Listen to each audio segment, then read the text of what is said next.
కాదని అమీర్ మండలం రాజధాని ఇక్కడ సాగర్ దానికి వెళ్ళాము. అక్కడికి వెళ్ళవట్లేదు, నమస్కారం చెప్తున్నారు.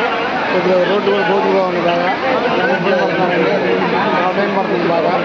అక్కడికి 4:30 గంటలు పడుతుంది. బాగా ట్రాఫిక్ అవుతుంది.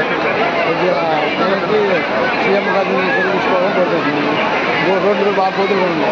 దీని గురించి అమలు చేసి మేలు చేయాలని కోరుకుంటుంది. నాగపౌర్ణమి సందర్భంగా హిందుస్థానంలో వచ్చే ఈ మొత్తం భక్తులందరూ కూడా ఈ మన వేణుగోపాల స్వామి టెంపుల్ దగ్గర కానీ, ఇటు మన అంశల్దేవి బీచ్ దగ్గర కానీ మొత్తం పోలీసు, రెవెన్యూ ప్లస్ మన మెరైన్, ఫారెస్ట్ ఫెసిలిటీస్ అంతా కలిపి 260 మంది మొత్తం కూడా డిప్లాయ్మెంట్ చేసుకోవడం జరిగింది. దాంట్లో ప్రత్యేకంగా పోలీసు మెరైన్ కలిసి 160 మందితో ప్రత్యేక బందోబస్తు చేసుకోవడం జరిగింది. సేమ్ అలాగే అదే ఇక్కడికి వచ్చిన భక్తులు సాంగతంగం వైపు వెళ్ళకుండా అక్కడ కూడా మేము డిప్లాయ్మెంట్ చేసుకోవడం జరిగింది. ఇప్పుడు వరకు మన దగ్గర అదే ట్రాఫిక్ జామ్ అయితే ఎక్కడ లేదు. మొత్తం కరకట్ట రోడ్లో కూడా మొత్తం ట్రాఫిక్ రూట్ కూడా మొత్తం కూడా వేసుకోవడం జరిగింది.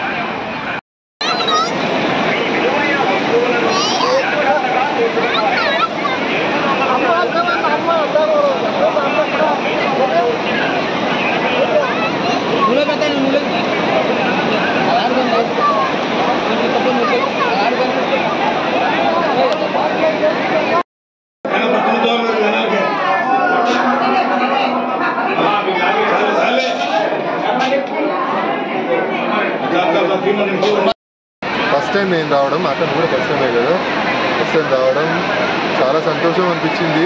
కాకపోతే ఇక్కడికి వచ్చిన తర్వాత అక్కడికి అలౌ చేయట్లేదు. సముద్రం, కృష్ణానది సముద్రం కలిసే దగ్గర అది చాలా డిసప్పాయింట్ అనిపించింది. ఎందుకంటే ఎక్కడి నుంచో డ్రీమ్తో వచ్చాను ఇక్కడికి, అదొకటి ఆపేశారు, మరి ఎందుకో తెలియదు. ఇంకోటి వచ్చేటప్పుడు రోడ్డు కూడా చాలా గతుకులు ఉంది, చాలా చాలా చాలా గతుకులు ఉంది. చాలా ఇబ్బంది పడ్డాం. మధ్యలో ట్రాఫిక్ జామ్ చాలాసేపు అయింది. 1 గంట టైం వేస్ట్ అక్కడే అయింది. ఇక్కడికి వచ్చిన తర్వాత జనాలంతా చూస్తే చాలా ఉంది. కొద్ది చిన్న ఏర్పాట్లు చేస్తుంటే బాగుంటుంది. కొద్ది మంచినీళ్ళు, టాయిలెట్స్ పెట్టుంటే బాగుంటుంది. అది లేదు. ఎనీవేస్ మేము వచ్చిన దాని గురించి ఆ పని చేసుకుని వెళ్తాం.